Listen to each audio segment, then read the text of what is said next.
To lead is to embark on a journey where each step is a story, each challenge a lesson, and each success a testament to the truth and strength within. If there were a Hall of Fame for navigating the corporate world with flair and impact, our guest today, Miss Vinita Bali, would be at the top. From the bustling streets of Lagos to the vibrant markets of Sao Paulo, and from the boardrooms of London to the lively dynamics of New Delhi, Miss Bali has been a force to be reckoned with. Her resume reads like a global adventure, having shaped the fortunes of giants like the Coca-Cola Company, Cadbury's, and so many others, and so many across continents. But Apurva, that's not all. Imagine going from being the CEO of Britannia Industries and seamlessly transitioning to being on the board in global advisory roles of organizations like Cognizant and Shell Corporation and others. Ms. Bali's influence spans continents and industries, and she has proven that great leadership knows no boundaries. Her impressive list of accolades includes the Global Alliance for Improved Nutrition, and she was chairing it, and playing a vital role in the UN's Sun Initiative, working across to boost maternal and child nutrition. So, Apurva, let's buckle up. I think we're going to delve into the super interesting journey of Ms. Bali. Let's learn more about her perspectives, and her wisdom, and let's bring that to our audience. So, without further delay, Ms. Bali, welcome to our podcast. Welcome, Ms. Vinita Bali. How are you doing? Good, good. Looking forward to our conversation. And so are we. One of the things, and of course, your trajectory has been absolutely amazing. Just so many accomplishments. You've always raised your hand and said, I want to do this. What inspired you? I think what inspired me, perhaps, if I think about it, is a sense of adventure, a sense of being curious about what it would be like to do different things, live in different parts of the world, which I think is, as I've thought about it and as people have pointed out to me, has been quite a distinctive part of my trajectory. My first job overseas was with Cadbury's. This was in the mid-'80s, when a lot of people didn't really go abroad to work. This was before the days of Y2K and people traveling all around and so on. And I think I was fortunate enough to be given the opportunity, and I took the opportunities to work and live in faraway places, from the UK, which was my first assignment, to Nigeria, where I worked for Cadbury's. Then I went to South Africa. Then I joined the Coca-Cola Company and moved to Atlanta. Then with the Coca-Cola Company, I went to Santiago in Chile, came back to Atlanta, came back to India. So I think it was that, that curiosity, I think the attractiveness to do something different. And for me, it was not just about work in these different environments, but also getting to know a little bit of the history and culture and what makes these places what they are. So I think I consider myself very fortunate. And as you look at that trajectory, in these lessons learned in terms of leadership across these geographies, across all of these amazing organizations, if there was one or two things that you felt were constants in that regard, what would they be? That's a really interesting question and something I have thought about. And what I really think it comes down to is adaptive skills, in the sense that I think adaptive skills are also part of a leadership competency. And by, adaptive skills, what I mean is understanding context or understanding different contexts, because that is the environment in which the drama happens. It is about being innovative. It's about having the ability to improvise. It is about very good listening, because, you land up in Nigeria or you land up in South Africa, which was even more interesting. I was there in 93, 94, just before actually the country had its first free election, which was in April of 1994. I lived through that experience of South Africa. And what you realize is that ability to listen, because, the South Africans know more about South Africa than I ever will. And So it's about listening, it is about improvising, it is about being innovative, it is about having the humility to also say, I don't know. And, I learned some of these lessons the hard way. Some of these came easy, but I think these were good lessons to learn. Was there any one turning point or a situation where you thought, this is how I will do things differently now? Apurva, what I realized was that, when you go into a completely new environment, so yes, I had created some sort of a track record in, marketing, general management skills, and so on. And my role both in Nigeria as well as South Africa was director on the board of Cadbury's in these two countries for marketing and sales. So what you realize is that it is that collaboration between your knowledge of how brands and marketing works and the local knowledge, skills that are resident in that country about people, about why they do certain things, and so on. And it's a combination of those two. And I'll give you a concrete example. So you go from stable environments or relatively at that time, stable environments like, the UK or India, and then you go to Nigeria and you say, okay, we've got to look at a 3-year plan. And they look at your face and say, 3-year plan? Can we just plan for the next quarter? Yeah. Because we don't know what's going to happen. And I was confronted with that. I went there in January of 1992, and the exchange rate of the naira to the dollar was 9 naira to a dollar. And in March, they had a devaluation, and it became 23 naira to a dollar. I mean, it's another matter. They are beyond 600 or something now. And then the question is, how do you adapt very quickly? How do you create a sense of alignment, a sense of, a shared objective to succeed in the market? And I think those were some very important business lessons you learned. Or I learned. So now let's shift the conversation a little bit. I know what your answer is going to be, but I'm going to trigger you. Leader, woman leader. Your reaction? I don't think there is a woman leader or a man leader. There are leaders. Actually, I don't even think there are leaders. I actually think there are people who exhibit leadership traits and qualities. And I'll tell you why I'm even making the distinction between leader and leadership. Somehow, leader gets associated with a position. So if I'm vice president of marketing, I must be a leader. My title has nothing to do with my leadership ability or quality. I hope it does, because, if I've become vice president, hopefully I've done some things right. But what I do think about a lot is leadership, which is not a position, it's not a title, it's not even an entitlement. Could be situational. It is behavior. So leadership is what I do. It is, it has everything to do with the ownership I take for the results I create. It has everything to do with outcomes, not input. It has everything to do with a sense of responsibility and accountability. It is ownership, as I mentioned earlier, for outcomes and output. It is to do a lot with character. It is to do a lot with the integrity with which you make decisions. I'm not talking about financial integrity, that's taken as a given, but intellectual integrity.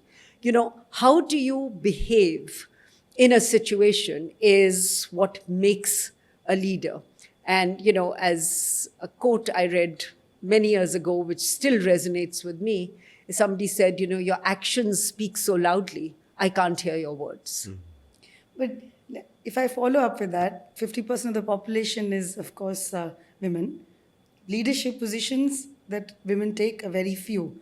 And I'm definitely of the belief that we carry the same qualities, or we can build them as well. So where do we lose them, or why are they not able to reach the top?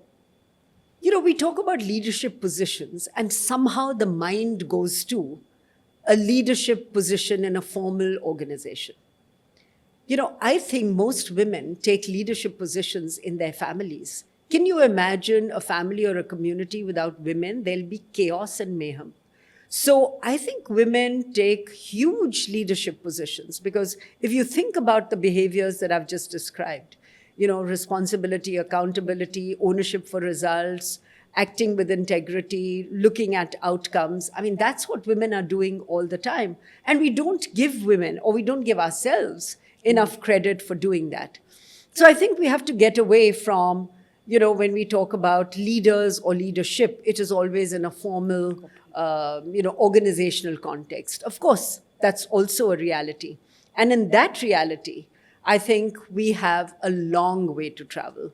As we were talking a short while ago, in the 40 years that I have been in business or I've been working, the conversation has not shifted very much. We are having more conversations, but the fact still is that, in the best of best companies, you'll have, 30 to 35% of the workforce represented by women, but at senior levels, it's, it pathetically falls off.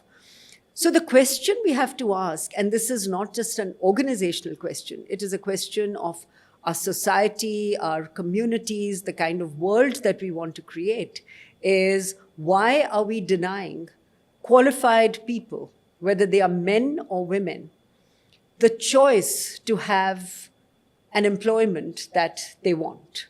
And, very often it is the women who are expected. Those are the societal expectations that, when you have a kid, a greater part of the responsibility of bringing up that child is to do with the woman and not the father.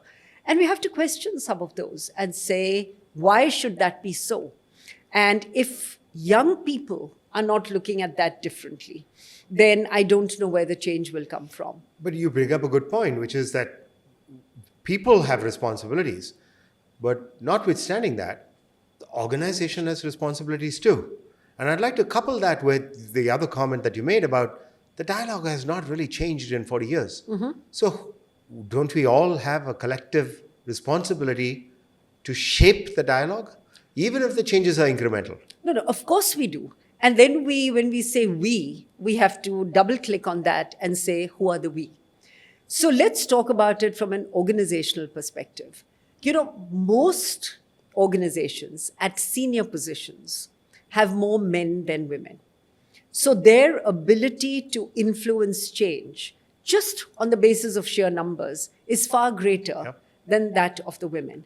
We need what I call Renaissance men, who will take the call and make the difficult choices and make those decisions which actually create equal opportunities. I'm not saying the opportunities have to be skewed another way. Right now, the skew is towards men. I mean, that is for sure.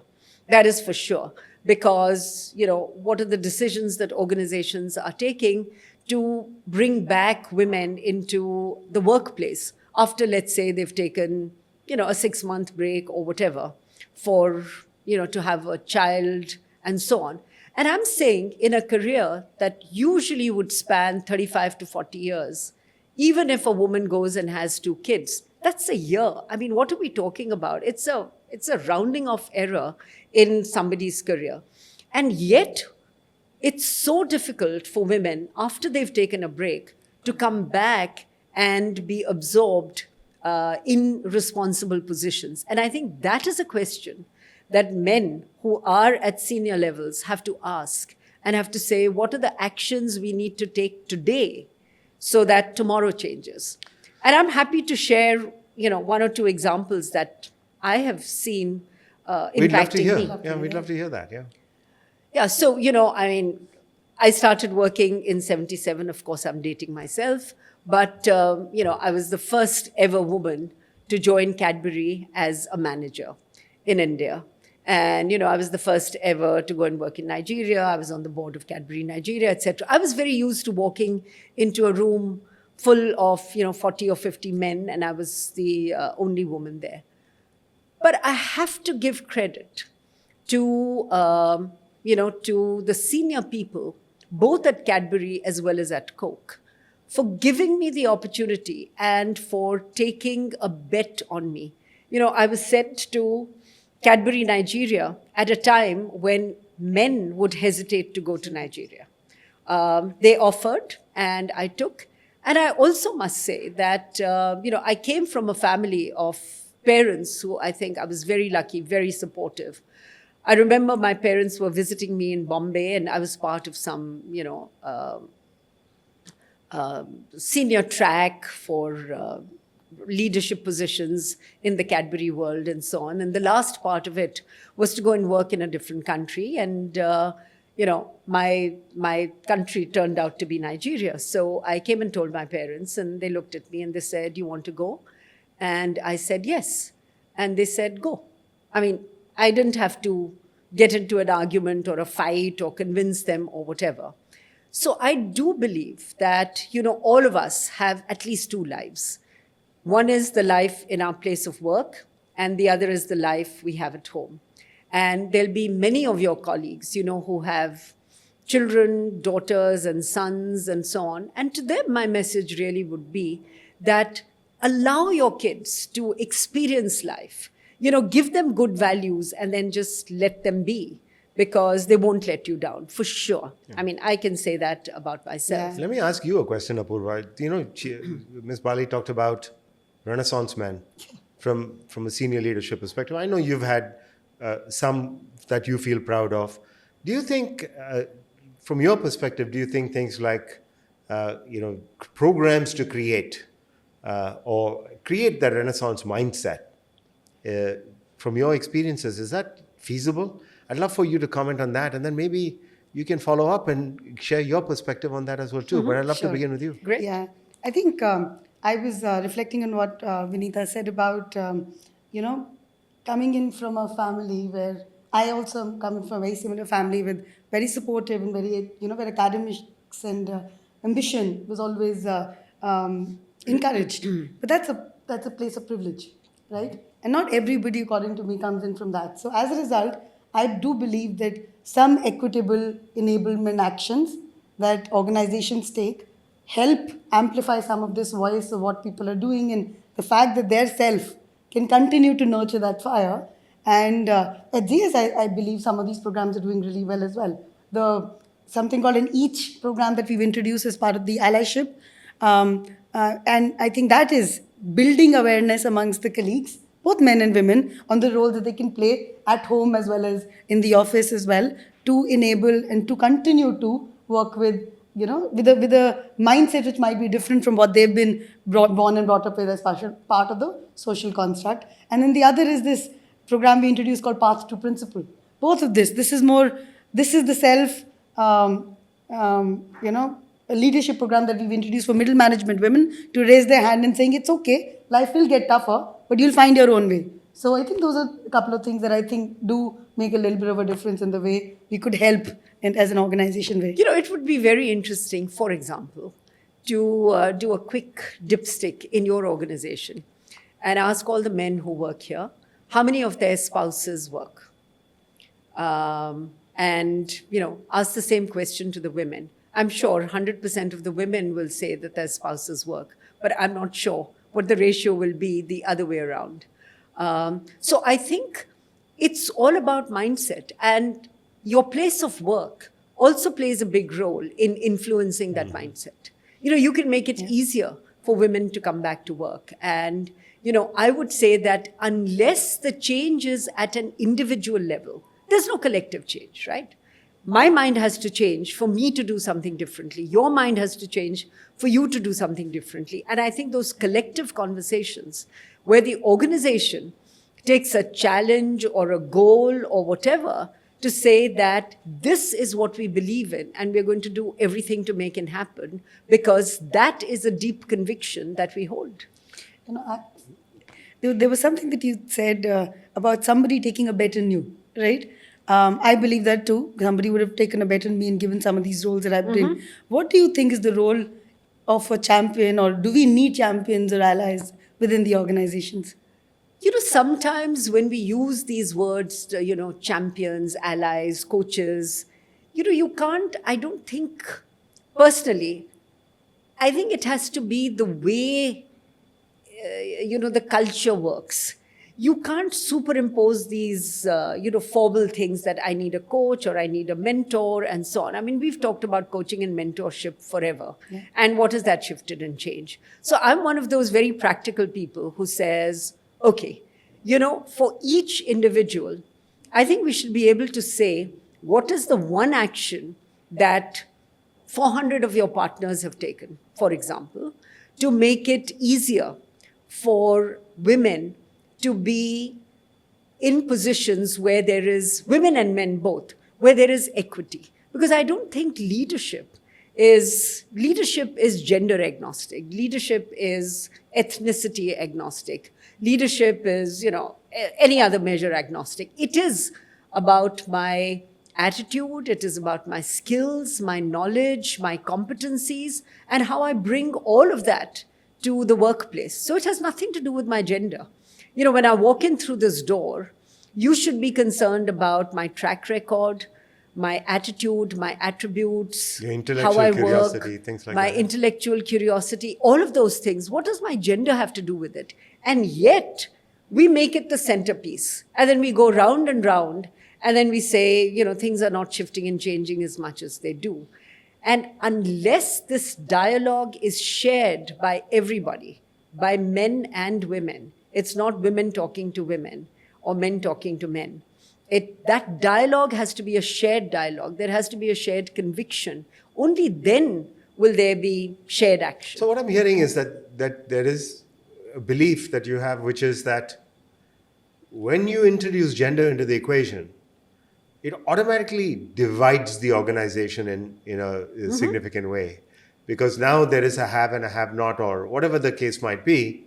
And that's not healthy. And that division is not propagating future change. Am I understanding? You're absolutely right. I think when you exclude, so, we have a meeting for women employees. So you're excluding the men. Why should the men be excluded?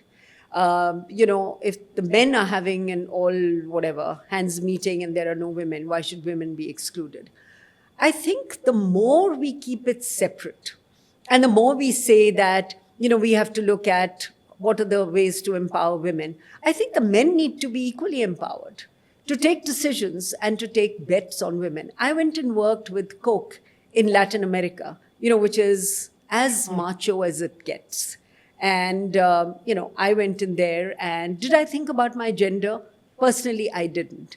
So what you also have to do is to give everybody the confidence and the comfort to say that forget about gender.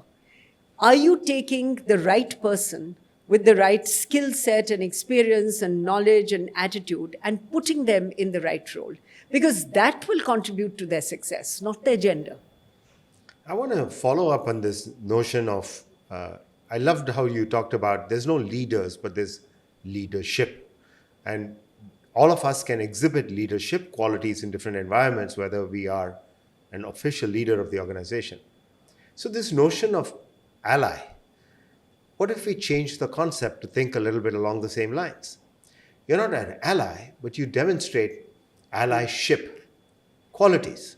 And then we can all aspire to demonstrate those qualities when presented to us.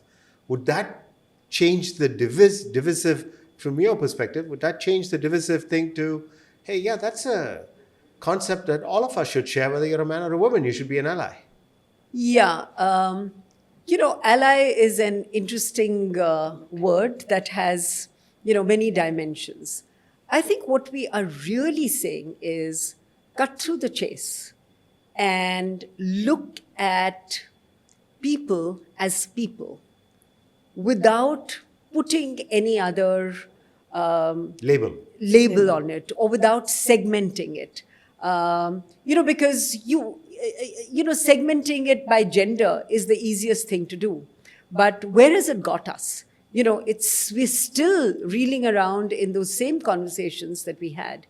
So I think this is a time for action, and say that if the values and the criteria of doing well, being given opportunities in this firm are transparent and well known, they should be applied equally to everybody. Of course, there are some things we need to understand, which is why we're not talking about equality, we're talking about equity. As long as women need to take, the only thing I believe that, would differentiate where women need to take leave and where men don't, perhaps, is maternity leave. There are places around the world where, there's paternity leave and they ask you to take, that's also compulsory. And I think it'll be a good thing, for men to also interact with, their kids when they're still infants and not say that the burden of raising kids is primarily left to the women. So I think we're talking about both a shift in the mindset, not just in organizations, but maybe organizations lead the way to create that mind shift and change in society. Look at it differently. Amongst the lower socioeconomic group, every woman works because there's an economic reason for that. You see women shoulder to shoulder with men working on farms. In fact, most of our agriculture labor, the hard work or the harder work is done by women. Women are at construction sites. Women are doing dairy farming. They're doing everything in addition to, taking care of everything else. So sometimes it is also privilege that makes things actually, work in a way which is the opposite of the way it should actually Ideal work. state. Yeah. Yes. But I think the principle of equity is a very important principle. And if people in the organization come into it and see that culture of equity, then I think things become a lot easier. But it has to start with a different mindset. Arun, what is your take on the question yourself, the allyship traits? Great question. My take is I think it's very important. And part of the reason why I asked the questions about Renaissance men is if we just delegate it to few men who are in positions where they can influence, I don't know if we can really translate and change the dialogue. Unless we expand the community to have more Renaissance men thinking, as you put it, just that thought process, how do we change that? And that takes some sort of I don't have to label myself as an ally, but I have to understand the importance of what it means to be an ally or a champion. The fact that I recognize that I already have allies and champions in my workplace that perhaps others don't have. And so how can I play that role if I can? Doesn't necessarily put me up on a pedestal, but it creates that awareness. And that awareness is important to change the dialogue that we've been having for 40 years. So let me ask both of you a question. And I'm just curious to know that, when you evaluate senior people in the firm, how much of their evaluation is dependent on people measures like diversity, attrition, and so on? Or, so there are business metrics and then there are people metrics. And within the people metrics, do I get rewarded or penalized for not having enough gender diversity in my group compared with, let's say, you, who does better on that? And I'm talking about, when I talk about gender diversity, I'm saying there's no compromise on competency. Yeah. So, not a very satisfactory answer, but I'll give it to you. I think all partners get evaluated on their ability to nurture and grow people in terms of how the people that report up to them view them and more. However, it stops there. When I think about diversity and you being in a position to have, and grow a team, I think we often recognize ones that do well. But I don't think, we may know who doesn't do well, but I don't know whether that's something that's called out, I would say. That's most interesting because if on a performance metric, I had not done well, I'm assuming that would be called out, yes, right?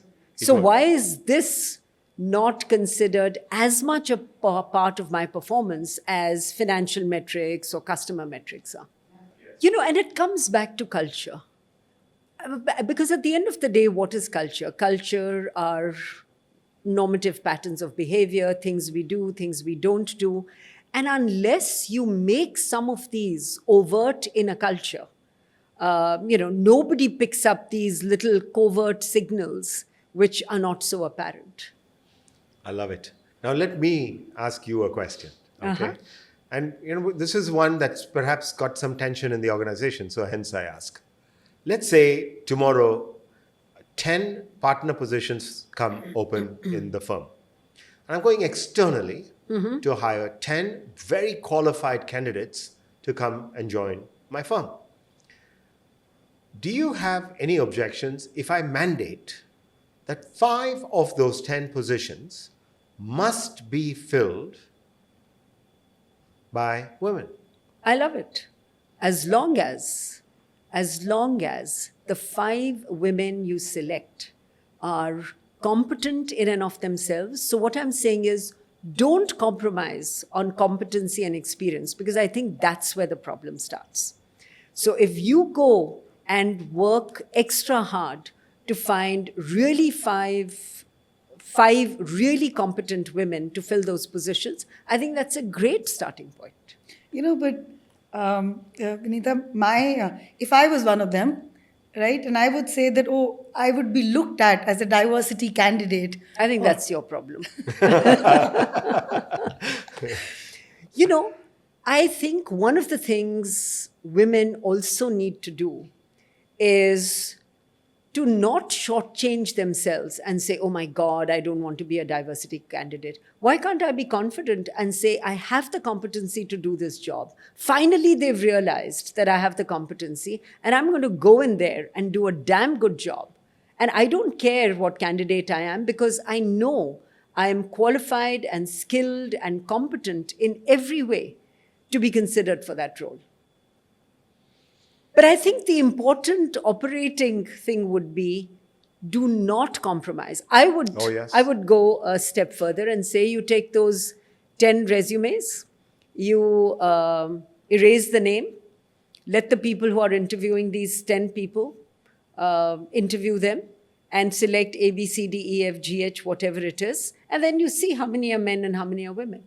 So anonymize the process to give it more of sanctity and integrity as well. Yeah, I mean, that famous, Harvard experiment, which said if you, anonymize and remove the names, then in terms of sheer qualification, more resumes of women come to the front than... Yeah, interestingly, we do that in our principal selection process. The very first stage, we absolutely make sure that when we're looking at who might be a candidate for whom a dossier will be written, we don't, in fact, you have to write a description. You can't even put he, her, she, him, nothing. And so, so that you cannot quite tell, is it a man or a woman or what? And Apurva, to your point, when I was thinking about it, you don't want to be a diversity candidate.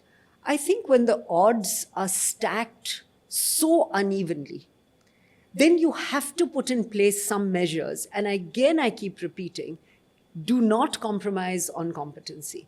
But we have to put some measures that at least bring it to a level playing field. And the 5 and 5 is bringing it to a level playing field. And then within that, you select the best candidate. Right now, it's not even a level playing field. Last year's World Economic Forum, what did they say? I mean, at the rate at which we are continuing now, it's going to be over 140 years by which we achieve equality. Now, is that acceptable to any of us, whether we are men or women or whoever we are? It should not be acceptable to us. And therefore, all of us should be willing to jump into it and say, okay, we will experiment, we will do something, some will succeed, some will fail, but we are going to correct this anomaly. I love it. So we should continue this conversation offline too. Absolutely. All right. Maybe shifting gear a little, Ms. Bali, you were talking about use of technology, right? And in today's world of changing technology and Gen AI and other things, do you think we could use some of these to build on the objective that we are trying to achieve? Absolutely. I think one of the positives that came out of the lockdown during COVID was that it is possible to actually, in a sense, work from home and deliver whatever it is that we want to deliver. But I do believe that, work from home is not the panacea. I think it has to be used intelligently. And I think it gives a great opportunity when people have to be away from work for a longish period of time, which I'm saying could be 3 months, could be whatever. What if I'm a man and I have an accident and I have to be away from the office for 3 months? It's the same thing. I think in those cases, using technology to get work done or using technology to spruce up my skills, learn something else, I think we also firms also have to be more imaginative. I think we have to improvise a lot more.